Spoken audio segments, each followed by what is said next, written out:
beaucoup Frédéric d'avoir bien voulu être notre grand invité du jour sur Total Impro 2.0. Tu peux rester bien sûr dans la room hein, si tu veux poursuivre notre émission et pouvoir intervenir et écouter et voir les autres invités que nous avons aujourd'hui. On va passer à un moment qui est le moment Festifoto, le moment de Jean-Philippe et il a reçu on va recevoir nos premiers photographes de l'exposition Festifoto de Rambouillet. Donc voilà, donc je repasse en mode mosaïque pour la room et puis je pense donner la parole. Bonjour tout le monde. Je vois que voilà d'autres personnes. Je crois qu'on va être au complet pour la partie Festifoto. Voilà. Presque au complet. Hein. Oui. Donc je vais. Je bonjour vais. Françoise. Bonjour Alain. Bonjour tout le monde, bienvenue. Jean-Philippe, je vais peut-être te passer le flambeau, Oui. peut-être l'occasion, parce que là, je crois que tous les photographes invités de Festifoto vont être quasiment présents dans les secondes qui viennent. Peut-être puis-je te suggérer un petit tour de room pour permettre à tout à chacun, même si à mon avis ils se connaissent entre eux probablement. Oh, tu peux y aller. Hein, Tu préfères que je fasse? Tu veux que je fasse? Oui, je vais te laisser la main. Je vais me concentrer sur la technique comme ça et gérer le flux. Faut juste que j'accepte tous les arrivants. Ah, on a un petit dernier qui est pas arrivé. Qui demande la rentrée. Oui, normalement, je viens de lui donner les droits. Je revérifie. Donc tout le monde a priori doit être là. Voilà.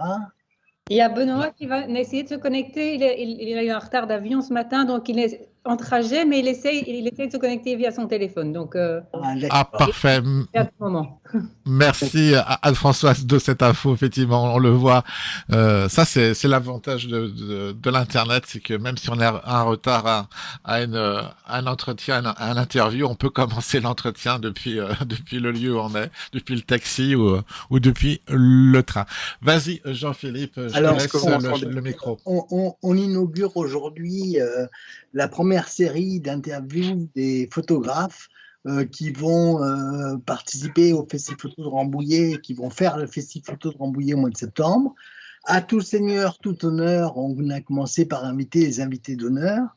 Et la première invitée d'honneur qui nous a rejoint, c'est Anne-Françoise, puisque Anne-Françoise et Benoît, son compagnon, vont exposer pendant tout le mois de septembre à la Lanterne de Rambouillet, 2 expositions dont ils vont nous parler.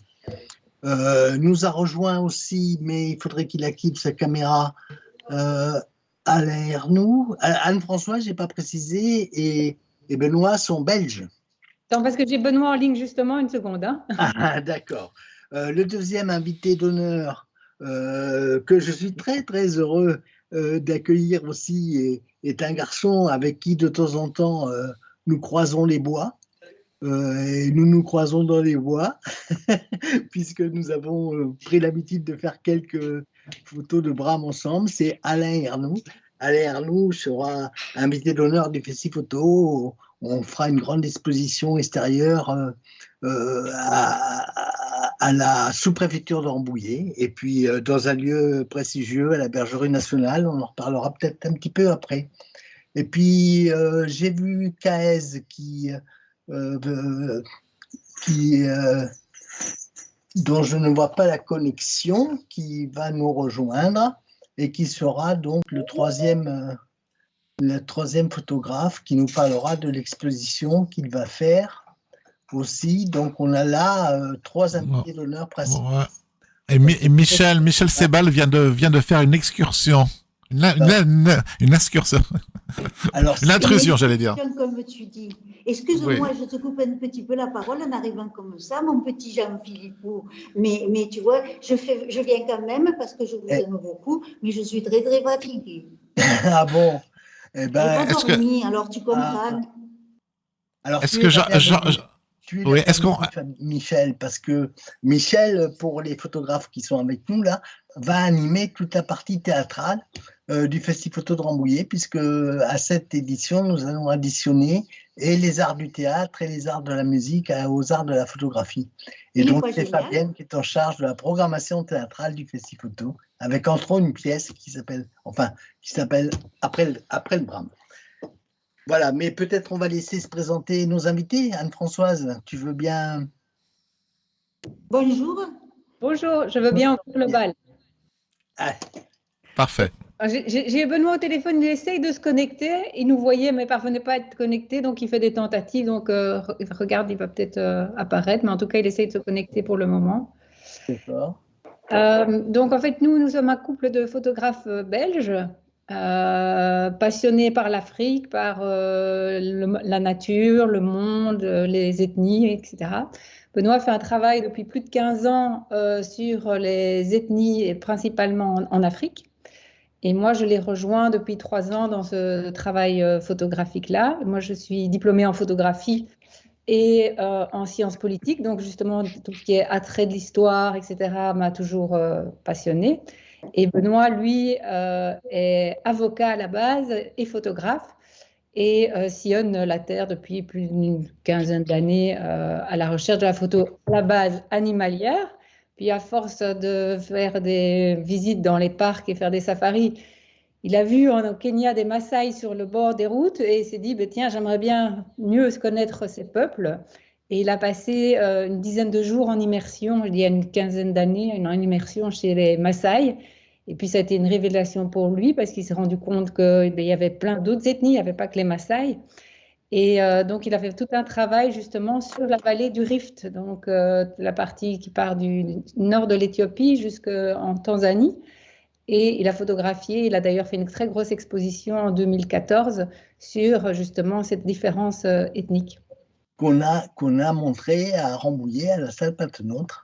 Donc, qui a été exposée à Rambouillet. Hein. Quelques-unes, pas toute l'expo parce qu'elle était tellement grande, mais c'est vrai qu'on a exposé une quinzaine de ses portraits magnifiques et son expo avait eu un franc succès. C'est la première fois qu'on exposait autre chose que des animaux. Voilà.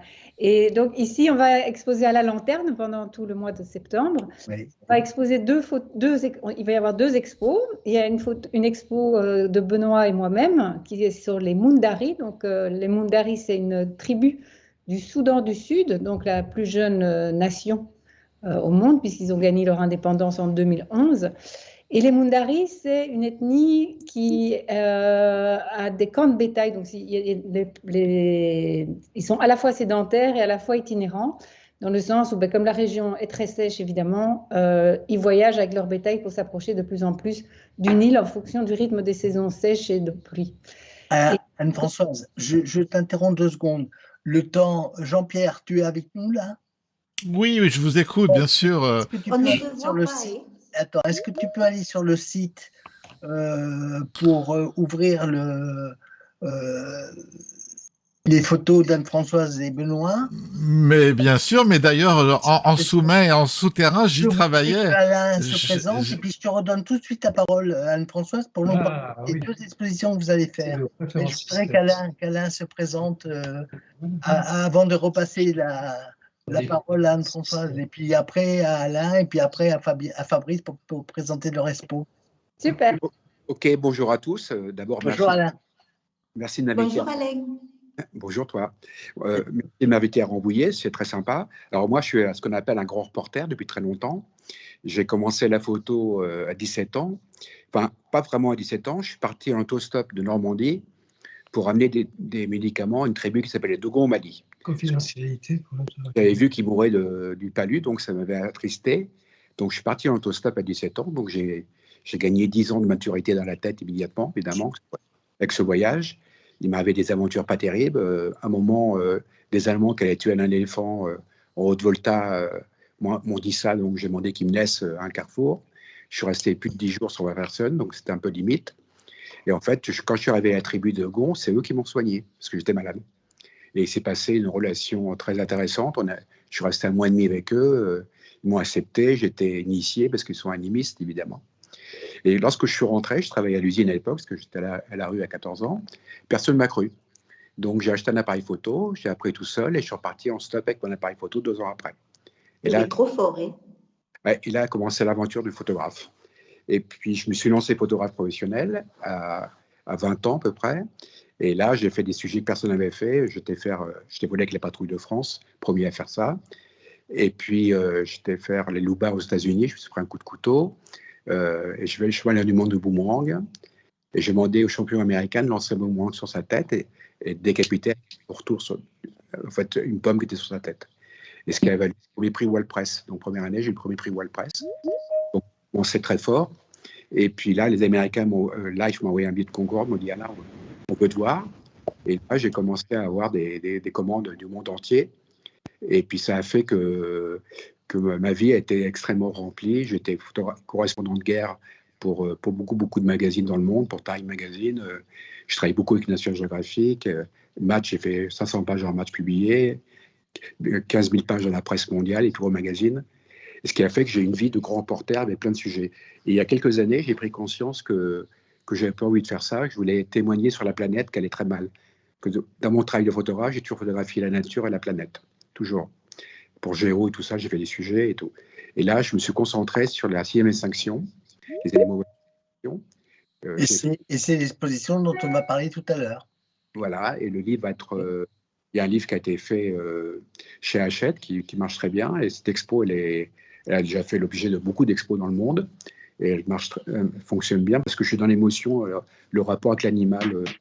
On va avoir la chance de la présenter à Rambouillet. Je reviens vers toi plus en détail pour en parler après avoir accueilli Benoît, qui est dans sa voiture, et Exactement. puis Fabrice, qui nous a rejoint, qui est dans son bureau, me semble-t-il. Voilà. Salut Benoît. Voilà, je sors de l'aéroport, là, tu vois, donc c'est sur les allées. Tu arrives d'où? J'étais près de Uzès. Ah oui. Donc, pas très loin, tu vois, mais bon, voilà, il y avait du retard, et puis voilà. Tu as été faire un reportage sur la place aux huiles ou... Pas tout à fait, mais bon, c'est un voyage à la cour. Mais voilà, donc je suis arrêté au bord de la route, et j'ai pu me connecter parce que j'avais mon ordi sous la main. Et donc, alors, qui tu es? Tu nous dis un peu qui tu es en quelques mots? Qui je suis? D'abord, je suis le compagnon de cette charmante dame qui participe également à la réunion, Anne-Françoise, avec qui je suis donc exposé à Rambouillet. Donc, mon nom est Benoît Ferron, donc je suis photographe bruxellois. Je me suis investi dans un travail photo depuis une vingtaine d'années environ. J'ai eu un choc avec mon premier voyage en Afrique il y a 21 ans, qui était un voyage de wildlife. Et ça a été un choc, la lumière, l'environnement, la nature, les animaux, les guépards en particulier. Et puis en y retournant, j'ai vu des Maasai, je me dis tiens c'est intéressant. Du coup la fois suivante j'ai organisé une semaine d'immersion dans un village Maasai. Et là, j'ai commencé à faire de la photo, des portraits donc, dans ce genre de village retiré. Ce n'était pas un village touristique qu'on voit le long des routes, c'était un peu plus loin. J'ai adoré ça et en rentrant, je me suis documenté, je me suis rendu compte qu'il y avait plein de tribus dans la vallée du Rift. La vallée du Rift, elle va de Djibouti en passant par l'Éthiopie, le Kenya et le nord, la Tanzanie. Et donc, depuis 20 ans, je me suis énormément investi dans ce sujet. J'ai été photographier un peu toutes les tribus de la vallée du Rift. Et puis, j'ai agrandi le cercle en allant au Sud-Soudan, en Ouganda et puis aussi autre part en Inde. Là, tu nous ramènes, je crois, en primeur, une exposition qui va compléter Mundari, dont on reparlera tout à l'heure avec Anne-Françoise. Absolument. Donc, on a cette expo avec... Vous avez vu que le résumé que j'ai fait de Benoît était assez correct. Hein.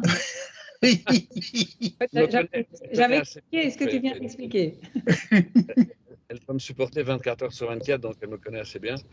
Mais donc, pour redevenir sérieux, donc oui, on a cette expo à nous deux sur les camps de bétail, les Mundari.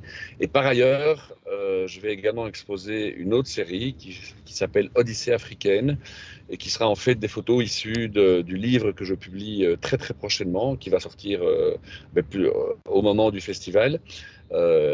Qui s'appelle Odyssée africaine et qui va un peu retracer en noir et blanc. Voilà, oui, parce que je suis assez connu. On en reparle en détail après, si tu veux. Parfait. Alors, si je passer la main. Si je peux me permettre, d'abord, je suis ravie d'avoir vu un petit peu ce joli monde-là. Et puis, tu étais un petit toute seule, Anne-Françoise. Alors, il y avait un peu de présence féminine parmi tous ces hommes-là. Donc, je vais vous laisser parce que je suis, comme je l'ai dit au départ, un petit peu fatiguée. Normalement, c'était Madame Moi de Rambol, une de mes copines là, qui devait venir, mais elle n'a pas les lunettes noires. Alors, si vous verriez mes yeux, ça, c'est pas montrable. Donc, je vais vous faire plein de poutous. Je vous dis à très bientôt, puisqu'on se verra forcément au festival. Tu as fait la connaissance de 3 photographes que tu vas devoir accompagner avec tes animations théâtrales. Mais avec grand plaisir. Je vais d'abord me permettre de les... D'abord, je vous ai vu comme ça, mais je vais les découvrir un peu plus avant. Je vais regarder un peu plus ce que chacun fait, parce que je n'aime pas parler de choses que je ne connais pas. Donc, je vais me faire ça. Et en attendant, je vais aller faire une petite sieste, si vous me permettez. Donc, je vous souhaite une bien belle journée. Au revoir, belles dames. Au revoir, beaux messieurs. Plein de poutous. Je vous dis à bientôt. Bon sommeil. Merci Michel. Merci pour ton passage. À bientôt. Merci Michel. Salut Michel. Alors, bonjour Fabrice. Tu as eu un peu de mal à te connecter, non? Oui, parce qu'il y avait un problème de sécurité sur mon ordinateur que j'ai dû résoudre. L'accès m'était interdit par les préférences système de mon Mac. Ah, d'accord. Ça y est, c'est résolu. Bon, alors on est heureux de t'accueillir. Tu fais partie des invités d'honneur du 8e Festiphoto. Bon, un Festiphoto, tu sais ce que c'est, hein, parce que je crois que tu t'en occupes un petit peu. Alors, tu as la main pour te présenter en quelques minutes et puis après, on parle de vos expos. En quelques secondes, ça va être rapide. Et merci aux autres invités que je connais au moins de nom. Puisque Gérard Arnoux, je le connais à part les revues et ses publications, et Anne-Françoise et Benoît, on a co-exposé à Montier-Anderre en 2022, et j'ai découvert leur travail en écrivant les textes de présentation des différentes expositions du festival de Montier-Anderre. Alors moi, je suis dans un tout autre registre. Votre stand n'était pas loin en 2022, vous étiez voisins. Presque, oui. Si ma mémoire est bonne. Oui. Et donc, je suis dans un tout autre registre, puisque moi, je suis photographe animalier, mais vraiment animalier, je suis désolé.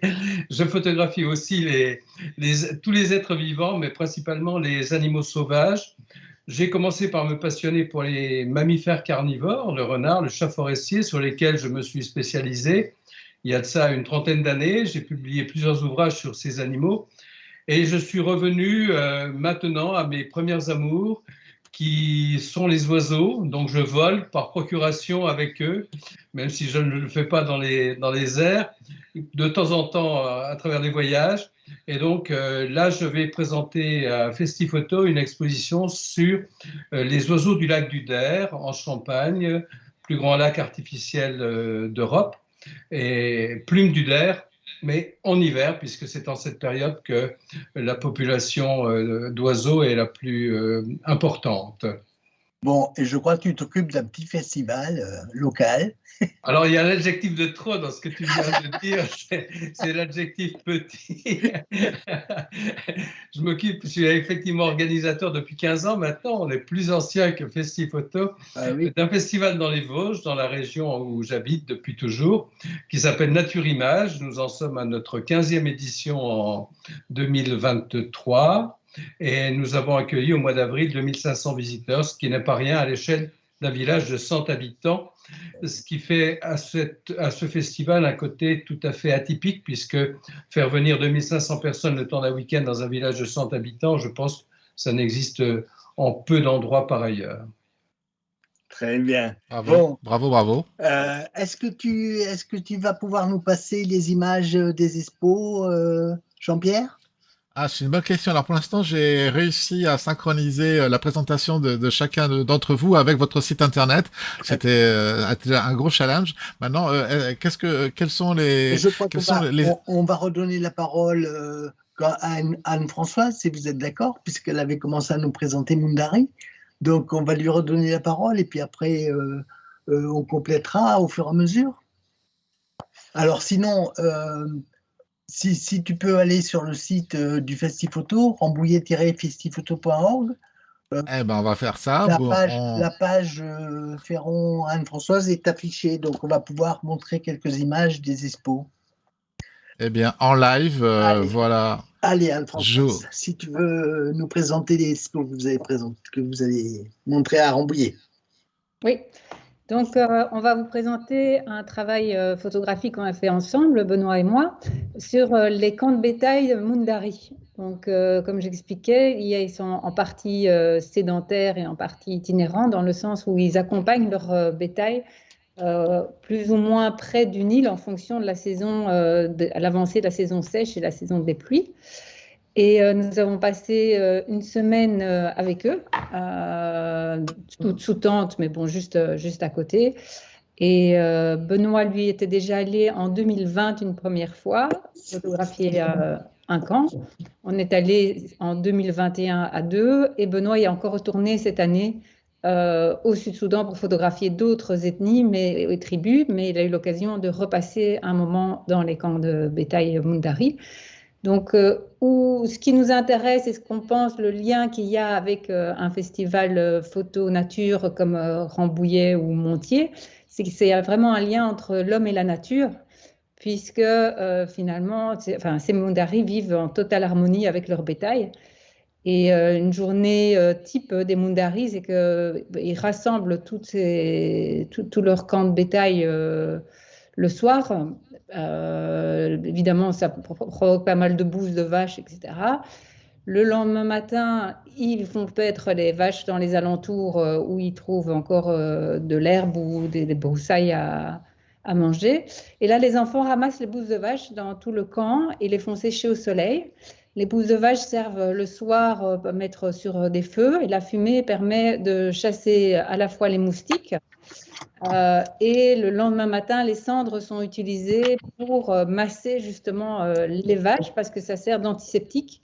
Eux s'enduisent le corps aussi de cendres pour se protéger du soleil et également comme antiseptique. Donc, ils vivent en autarcie également, et donc ils boivent le lait des vaches. Ils ne tuent pas les vaches parce que c'est les fameuses vaches Ankole Watusi qui ont une valeur marchande de plus ou moins $500 par vache. Donc, ça sert vraiment, c'est leur compte en banque, c'est le statut social par tête de bêtes qu'ils ont. Donc, ça sert également de dot. Et là, il y a une petite anecdote, c'est que maintenant qu'il n'y a plus la guerre civile, le prix de la dot a fort augmenté parce qu'il y a beaucoup de jeunes hommes qui sont prêts à être mariés, qui sont plus au combat. Et donc, le cours de la vache a augmenté et le nombre de vaches nécessaires pour la dot a également augmenté. Donc, on est dans un système où la valeur de ces vaches est encore plus élevée. Donc, ça, c'est une exposition qu'on fait à deux, Benoît et moi. Et alors, je vais peut-être passer… juste une question à te poser sur l'ambiance de vos photos. Parce que on voit vraiment la sécheresse, quoi. La première chose, moi, qui me saute aux yeux lorsque je regarde vos images de bétail avec le soleil, c'est vraiment la poussière. Ces gens-là vivent dans une extrême sécheresse. Tout à fait. Et alors, ils se lavent, par exemple, avec l'urine des vaches. Parce qu'il n'y a pas d'accès à l'eau, donc ils boivent le lait des vaches, ils boivent une partie du sang, mais pour tout ce qui est hygiène, ils se lavent avec l'urine des vaches qui est utilisée. C'est toute la région qui souffre énormément. Hein. On est dans le triangle Karamajong, comme ça s'appelle, donc c'est le Sud-Soudan. Juste en dessous, on a l'Ouganda. À l'est, on a le nord du Kenya et au nord-est, on a le sud de l'Éthiopie. Et donc, tout ce coin, il y a une sécheresse énorme pour le moment, qui est vraiment catastrophique, avec tout de même la saison des pluies, alors parfois des pluies totalement diluviennes, mais qui empêchent toute culture parce que c'est trop violent. Il n'y a plus une route, il n'y a plus une piste qui est carrossable. Mais entre-temps, c'est terrible, quoi. Il y a une sécheresse qui s'accentue.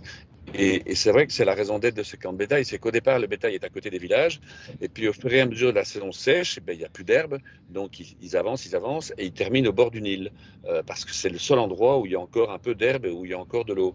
Mais donc c'est vrai que sur les photos, on est toujours dans des endroits qui sont très très secs, et on se demande comment ces vaches tiennent le coup, parce que c'est vrai que on ne parle pas de prairies d'Aubrac. Hein. Alors si on se projette, avec tout ce qu'on nous promet. On peut imaginer la campagne française dans 50 ans comme ça? Ah ben, Si ça continue comme ça, est-ce que la Normandie, ça va devenir ça? c'est en 2050 qu'on projette des températures de 45 à 48 degrés dans la région de l'Avignon, etc. Je crois. Hein. C'est 2050 et pour beaucoup de climatologues est une date assez pivot. Donc oui, c'est pas, c'est demain. Hein. Mais demain. ces hommes-là se sont adaptés à la. Il faut dire que bon, le pays sort aussi d'une guerre civile, une instabilité politique, et le pays est complètement dépendant de l'aide internationale au niveau alimentaire et aussi bien au niveau des soins vétérinaires. Et quand nous y sommes allés à deux, c'était la période justement encore Covid, et il y avait énormément de problèmes qui étaient également liés au fait que tous les coopérants ou les volontaires de différentes ONG ou organisations internationales étaient chez eux, ils n'étaient pas sur le terrain. Donc, il y avait en plus un problème de famine possible à tout moment. Oui, et en plus, Jean-Philippe, quand tu poses la question de savoir s'ils se sont adaptés, ils Oui. s'adaptent comme ils peuvent, hein, parce que cette année, donc au mois de février, je suis retourné là-bas. J'ai notamment été voir une autre tribu qui est à 2 jours de route des Mundari, qui s'appelle les Djie. On était en fin de saison sèche. C'était terrible parce qu'en fait, ils avaient un énorme bassin de décantation avec toutes les eaux de pluie de la saison des pluies. Et quand je suis arrivé, c'était vraiment la fin. Le bassin, c'était un énorme bassin, c'est gigantesque, mais toute la région vivait grâce à ce bassin. Quand je suis arrivé, le bassin, il était à peu près sec, il n'y avait plus que de la boue dans le fond. Donc, ils allaient chercher de la boue, ils ramenaient ça dans des seaux, ils essayaient de filtrer ça de seau en seau, donc ils en sortaient une espèce d'eau brunâtre. Et la dernière nuit où j'étais là, la moitié de la population du village a pris ils ont pris leur baluchon et ils sont partis parce qu'il n'y avait plus moyen de vivre là. Et ils allaient faire 60 km parce que là-bas, il y avait trouvé un peu d'eau. Donc, c'est vraiment des conditions. Ouais. Les migrations climatiques sont sans doute à venir, quoi. Ah non, mais il y avait 40 degrés. Ah non, mais c'est pas comment ils font. Franchement, c'est des survivants, quoi. C'est terrible. Et au nord Kenya, c'est la même chose. C'est tout près de là. C'est toute la région des Turkana. C'est horrible, quoi. Les vaches, récemment, j'entendais parler de certaines personnes qui étaient allées. Les vaches, elles tombent, quoi. Et elles arrivent plus à rester sur leurs pattes, quoi. Et elles crèvent. C'est vraiment, non, c'est impressionnant. Il y a un vrai problème. Absolument. Bon, votre exposition, c'est bien parce que c'est du témoignage et notre festival, son objectif, c'est exposer pour préserver. Donc, c'est vraiment la sensibilisation. Et moi, tout le travail que vous faites, je trouve que c'est un super travail pour ouvrir les yeux des gens. Enfin, c'est bien. Et tu peux compléter, alors, tu vas, toi, lancer pour Rambouillet spécifiquement une nouvelle exposition. Tu nous en dis un mot? Oui, tout à fait. Donc rapidement, donc en fait, je sors à l'automne, je sors un nouveau livre qui va s'appeler Odyssée africaine. J'ai pris le contre-pied de ce que je fais jusqu'à maintenant parce que je suis surtout connu pour mes photos en couleur et donc j'ai décidé de montrer que je pouvais faire du noir et blanc. Donc je sors un livre en noir et blanc. Et donc ça va être un peu tout mon périple en Afrique depuis 20 ans. Donc c'est une sorte d'odyssée. En fait, c'est à la maison d'édition Odyssée, c'est d'où m'est venue l'idée du titre du livre. Et l'idée, c'est de montrer différentes facettes de l'Afrique. Il y a d'abord le travail habituel que je fais, c'est-à-dire les portraits dans les tribus, le travail sur la peau, les scarifications. Les scarifications, oui. Mais je vais aussi montrer un travail que je ne montre pas d'habitude, qui est en fait plus un travail de reportage.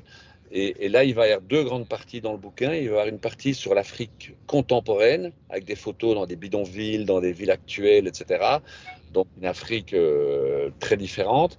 Mais il y aura aussi une partie sur l'Afrique traditionnelle, avec les fêtes vaudou au Bénin, des cérémonies traditionnelles dans les tribus de la vallée du Rift, des cérémonies religieuses à la Libella en Éthiopie, etc., etc. Donc vraiment pour montrer le contraste entre l'Afrique d'hier et l'Afrique d'aujourd'hui.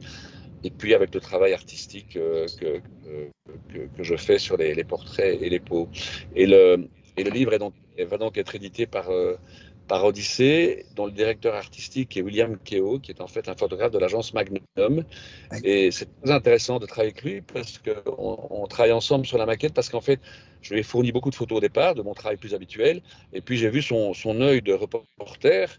Du coup, j'ai été replongé dans mes disques durs pour sortir des photos que je ne montrais pas, mais qui étaient plus dans son esprit. Et donc, ça a permis de façonner la maquette de façon. Donc, je vais vous montrer des photos que je n'ai pas l'habitude de vous montrer et qui vont un peu vous surprendre. Et en tout cas, William les aimait bien. Donc, voilà. Génial, génial. Je crois que les Rambouilletains vont avoir beaucoup de chance de vous accueillir tous les deux. Merci à vous, merci pour l'accueil.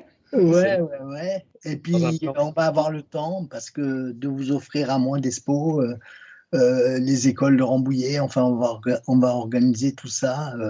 Ça va nous permettre de parler beaucoup des problèmes de réchauffement climatique, de mouvement des populations, de pauvreté, enfin. Mais moi, j'adore le travail que vous faites, donc c'est avec un immense plaisir. Tu le sais, Benoît, tu le sais, je vous accueille avec un immense plaisir. Bon, est-ce que les photographes ont des questions à vous poser? Voilà. Fabrice, est-ce que tu as une question pour Benoît et Anne-Françoise? Alain? Non, c'est bon. Merci.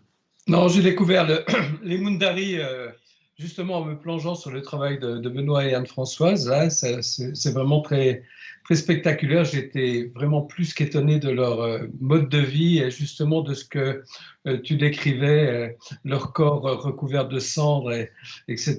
Pour moi, je ne pensais pas qu'on puisse encore, en 2022, vivre à quelque part dans le monde dans de telles conditions.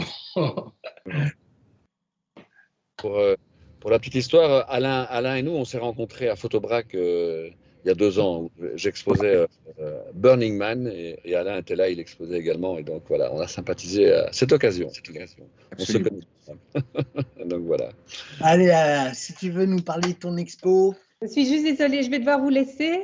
Oui, Anne. Vous laisser en bonne compagnie avec Benoît. Oui, ben on t'embrasse. Merci d'être venu. Merci pour l'accueil et bonne journée à tout le monde. Bon week-end. Bonne journée, à très bientôt. Bonne Et félicitations pour ton affiche du festival de l'Aubrac. Merci. Qui est assez fabuleuse. Je te remercie. Merci, bravo.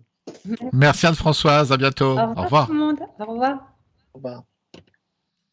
Alors moi, mon travail, c'est sur la 6e extinction. C'est un travail qui me tient très à cœur parce qu'effectivement, moi, je suis extrêmement inquiet de voir tous ces animaux disparaître à la vitesse que ça se passe. Parce que la 6e extinction, ça se passe à un laps de temps extrêmement court par rapport aux extinctions précédentes. Donc ça, c'est très inquiétant. Là, on a perdu 400 millions d'oiseaux en Europe en 10 ans, 70% des mammifères. Ça devient vraiment inquiétant. Le pire, c'est qu'il y a des animaux qui disparaissent qu'on n'a même pas le temps de découvrir. Donc, on commence à avoir des problèmes très, très gros. Et puis l'équilibre, on sait très bien que l'équilibre entre les animaux, l'homme et la nature est indissociable.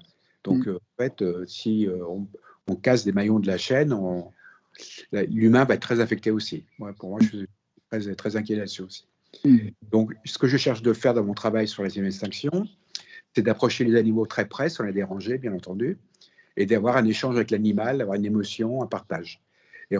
Et en fait, ce qui m'intéresse, c'est vraiment l'émotion dans la photo. Et il fait que ça marche très bien, ces expos.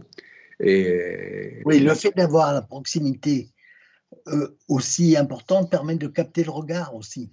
Ouais, c'est en fait une bonne photo pour moi, c'est entre le cœur, le regard et l'âme. Et en fait, moi, je parle aux animaux. Donc, je leur parle, ils sentent que je suis un ami, donc ils me laissent les approcher. Et ça passe plus ou moins bien. J'ai eu des charges. Et en fait, je suis dans le partage avec l'animal. Je considère que c'est l'animal qui fait la photo.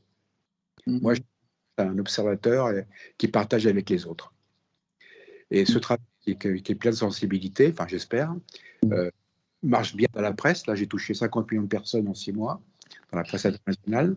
Et ce qui fait qu'il est de plus en plus partagé et exposé. Et c'est ce qui me plaît justement pour la prise de conscience. Et en aucun cas, je donne des leçons, je suis là juste pour montrer la beauté des choses. Témoigner. Et que le spectateur doit faire un travail lui-même s'il a envie de le faire ou pas. Alors, tu es comme Benoît, toi, tu es profondément depuis longtemps sur ce travail de noir et blanc que Benoît commence à découvrir, à appliquer à son travail. Qu'est-ce qu'il apporte de plus, le noir et blanc, dans tes témoignages?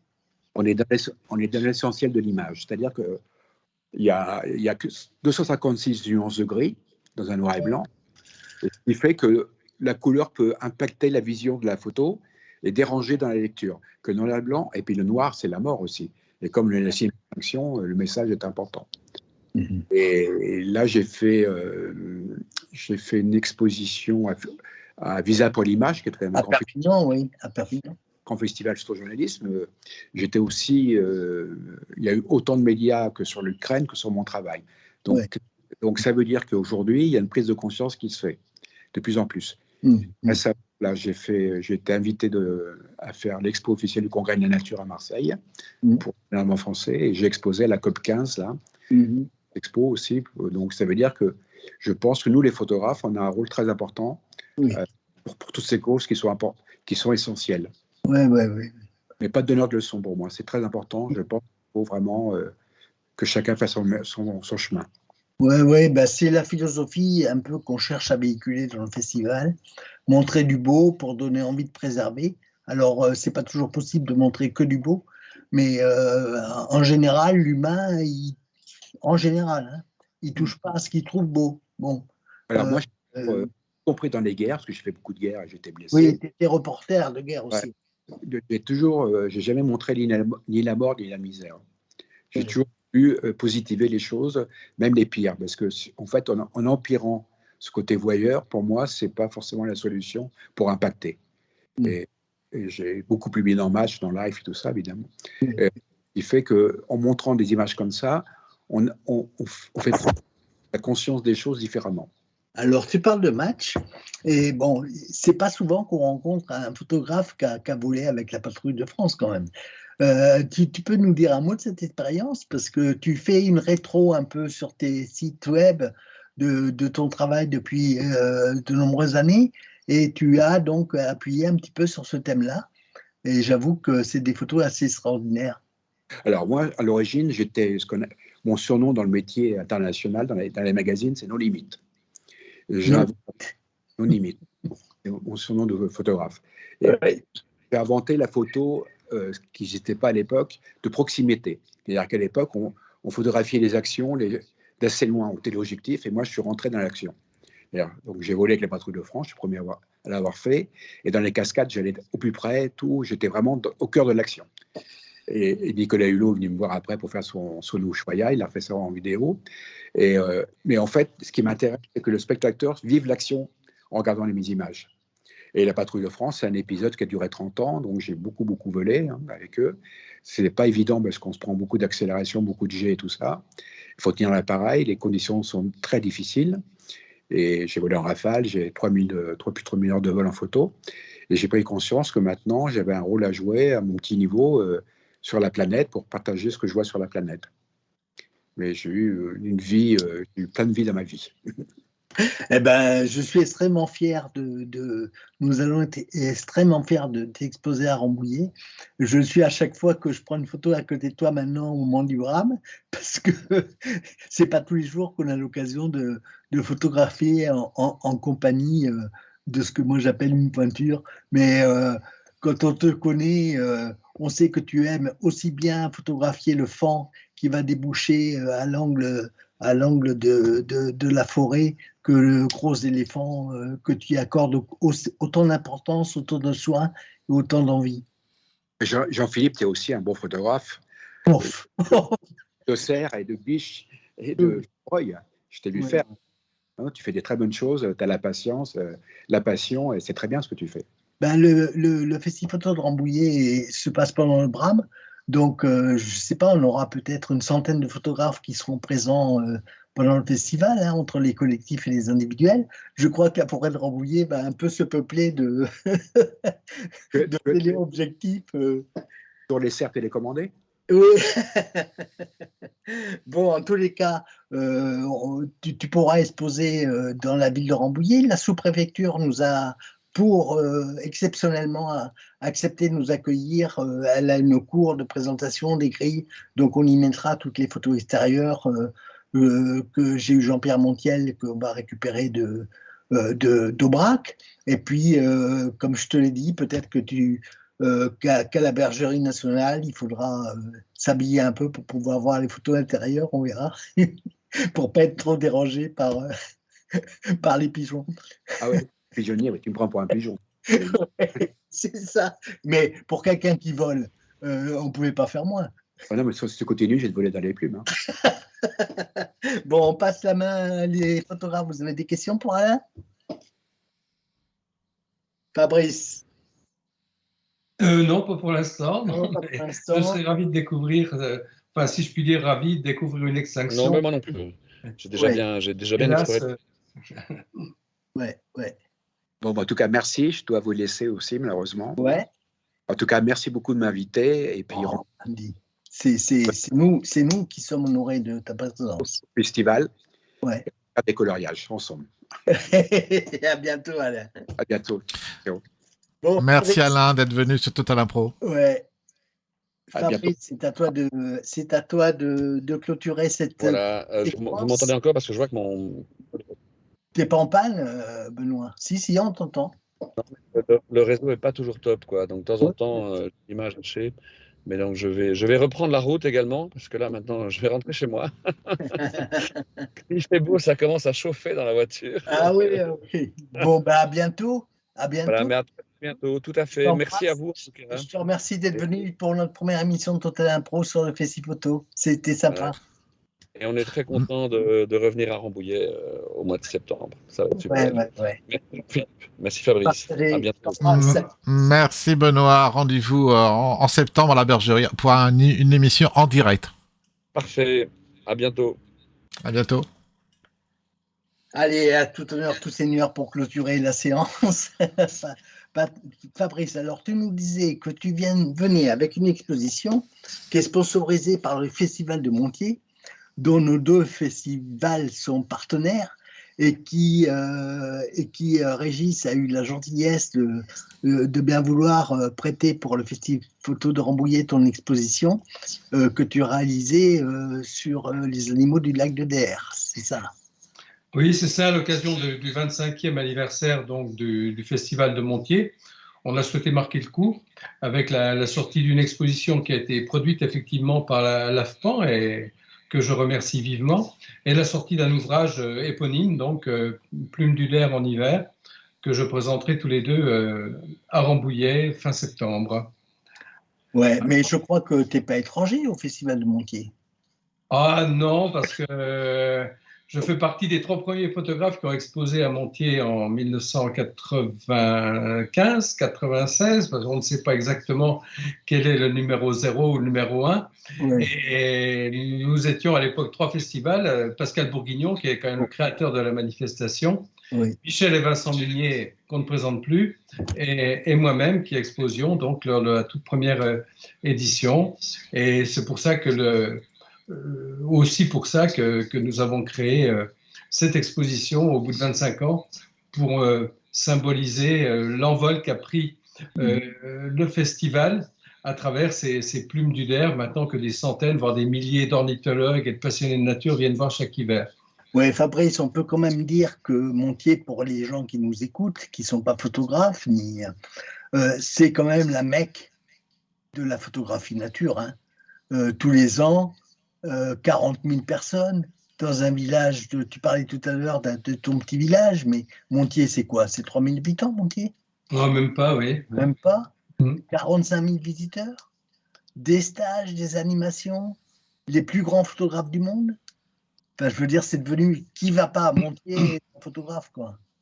Oui, la Mecque, si je peux me permettre ce mauvais jeu de mots, la Mecque plus ultra. Hein.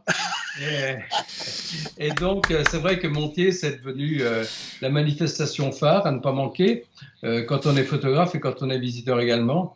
Hein, oui. Des milliers de visiteurs, plus de 40 000, des expositions avec une programmation très, très éclectique. C'est ce qui fait le charme de la manifestation. Il y en a vraiment pour tous les goûts. Et bon, bah, c'est sûr que moi, depuis, j'ai loupé aucune édition de Montier. Et il y a quand même peu de manifestations en Europe de cet acabit. Ah oui. Alors, revenons à Plume du Der. Alors qu'est-ce qui t'a passionné à travers ce projet? À Plume du Der, moi je connais le lac du Der bien avant que les photographes y aillent. Depuis le début des années 90, j'y vais faire des photos puisque les grues n'ont pas attendu la création du festival pour y stationner.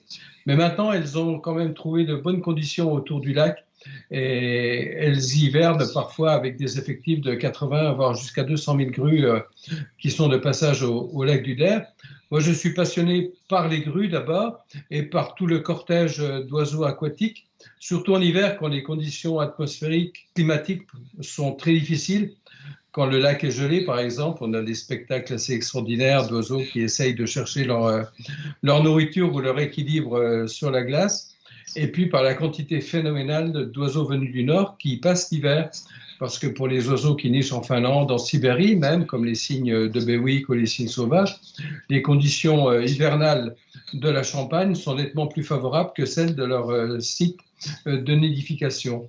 Donc on a un rassemblement d'oiseaux, une concentration d'oiseaux même, qui est très spectaculaire, bien souvent jumelée ou couplée à des lumières matinales auxquelles je suis très sensible. Et ce livre est une construction, justement, un rassemblement de toutes ces lumières, toutes les couleurs de ciel et de lac que l'on peut trouver du rose au bleu en passant par l'orangé ou même le fluo à certains moments. Oui. Moi, c'est ce que j'ai particulièrement aimé dans ton exposition. C'est peindre avec la lumière. Enfin, il n'y a pas mieux comme définition, il n'y a pas mieux pour définir ton expo, quoi. C'est vrai que tu fais ressortir ces paysages que je connais bien aussi, que j'ai photographiés aussi, mais alors retraduire les couleurs, les gradations, les différents oranges. Moi, je trouve que tu as une palette vraiment extraordinaire. Oui, merci. C'était l'objectif recherché. Je suis content que tu l'aies apprécié. J'ai voulu montrer cette diversité de lumière et d'oiseaux. Il y a très peu de gros plans dans l'exposition et dans le livre. C'est surtout des ambiances. Et je dois préciser que toutes les photos ont été réalisées depuis les endroits autorisés du lac. Je n'ai demandé, je ne me suis accordé aucun passe-droit, puisque la partie centrale du lac est interdite d'accès. Et donc, j'ai souhaité réaliser toutes mes photos comme tous les visiteurs depuis les digues ou depuis des endroits autorisés. Et c'est la preuve que, malgré tout, on n'a pas besoin d'être à 10 ou 20 mètres d'un oiseau pour faire une photo qui parle aux visiteurs. Ah oui, tout à fait. Quand on a été sur les lieux, enfin moi, ça fait moins longtemps que toi que je vais, ça fait 10 éditions que je ne loupe pas, et je prends toujours une semaine maintenant pour aller faire quelques photos et essayer de capter un petit peu cette lumière. Et c'est vrai qu'on est au milieu, on est dans l'environnement qu'on connaît, quoi. On sent bien qu'il n'y a pas eu de passe-droit, qu'il n'y a aucun dérangement, qu'il y a un respect absolu du lieu et des animaux, quoi. Ça transpire à travers les photos, ça. Oui, ça a été le fil conducteur de toute ma vie de photographe. Alors, qu'est-ce que ça fait d'autre dans ta vie de photographe? Je me suis passionné. Alors, moi, je ne suis pas photographe de métier. En tout cas, je ne l'ai pas toujours été. Même si maintenant, j'ai pris un statut professionnel depuis quelques années. J'ai eu une première partie de ma vie. Alain Ernoult, que j'ai appelé malencontreusement Gérard tout à l'heure, mais Alain Ernoult a dit tout à l'heure qu'il a eu plusieurs vies dans sa vie. Effectivement, alors je ne suis pas aussi ambitieux. Je n'ai pas volé avec la patrouille de France. Mais j'ai passé la première partie de ma vie, je l'ai consacrée aux enfants en difficulté, aux adolescents en difficulté dans un collège où j'étais enseignant avec des jeunes en difficulté. Et puis après, j'ai bifurqué vers ce statut de photographe. Donc ma passion photographique, elle s'exerçait dans un premier temps dans les heures disponibles que me laissait mon métier d'enseignant. C'est pour ça que j'ai effectué un travail de proximité d'abord avec des espèces de ma région. Tu parlais du cerf tout à l'heure à Rambouillet. Moi, j'ai commencé par les mammifères carnivores, le renard, le chat forestier, et puis toute la cohorte d'animaux, de mammifères sauvages de mon secteur, sans oublier les oiseaux. Alors, j'ai été pendant longtemps photographe de mammifères ou catalogué comme tel. Et puis, c'est oublié aussi que j'ai commencé par la photo d'oiseaux. C'est pour ça que maintenant, je reviens petit à petit vers la photo d'oiseaux qui offre d'autres belles découvertes, d'autres émotions, et puis une magie avec ces déplacements des migrateurs qui parcourent des milliers de kilomètres pour rejoindre leur site de nidification ou d'hivernage.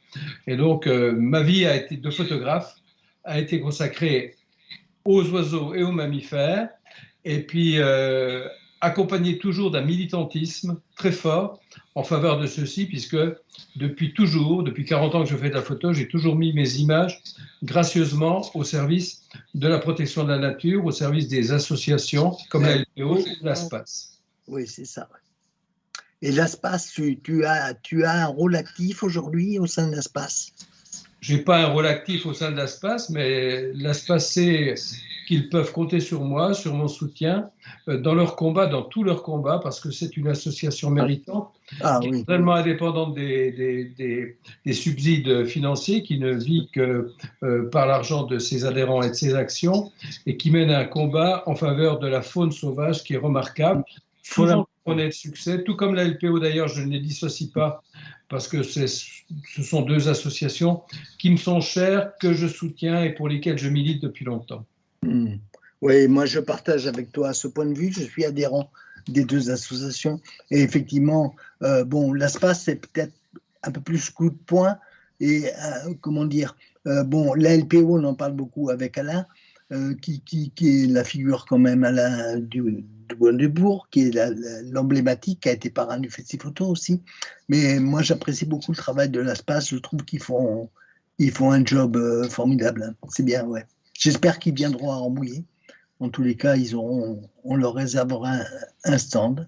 Ouais, surtout que leur porte-parole, Marc Giraud, n'habite pas très loin, puisqu'il c'est pas très loin. On est en train de contacter pour organiser une conférence, si on peut. Mais tu sais, Marc, il est pris par beaucoup d'activités médiatiques. Oui, et puis voilà, je peux pas en dire plus, mais il a un livre sur lequel il travaille en ce moment, auquel j'ai collaboré, mais c'est à lui d'annoncer. Ça, c'est pas moi. Très bien, très bien. Est-ce que tu peux nous dire deux mots de ton festival pour finir? Le festival s'appelle Nature Image, avec apostrophe à la place du E de nature, image au pluriel. Il se déroule dans un petit village de 100 habitants, je l'ai dit, au cœur de la forêt vosgienne, à Tignécourt. Et bon, au départ, comme toute manifestation, on était petit et on a essayé de grandir dans la mesure de nos possibilités, puisqu'il ne s'agit pas d'attirer 40 000 visiteurs dans un petit village. Ceci dit, chaque année, on a quand même les meilleurs photographes naturalistes français ou européens qui viennent. On a eu toute la palette des photographes connus. Cette année, c'était Louis-Marie Préau, Laurent Gélin, qui nous a présenté son film Lynx. On a eu Sandra Bartochat, qui est connue également dans le monde de la photo. Vincent Munier est venu, mais il y a un peu plus longtemps. Mais dans les Vosges, le Vosges, c'est le pays des photographes. Ah oui, Vincent, il est tellement sollicité maintenant que c'est difficile de le faire venir même à proximité de chez lui. Mais voilà, son talent mérite peut-être un peu plus que... Et donc, ce festival est surtout connu pour son ambiance extrêmement conviviale, si tu veux, et les gens s'y sentent bien. Et on a une particularité, c'est que tout est gratuit. Et donc, tu l'organises à quelle période? À quelle période? C'est l'année prochaine, en 2024, 13 et 14 avril 2024. C'est ça. Il faut commencer déjà à en parler. Oui, ça fait partie des festivals nature dont les photographes parlent toujours avec bienveillance. Oui, oui, tout à fait. C'est important un festival, c'est pas simplement montrer des images, mais c'est des échanges. Des échanges entre les photographes, bien sûr, mais aussi des échanges avec le public.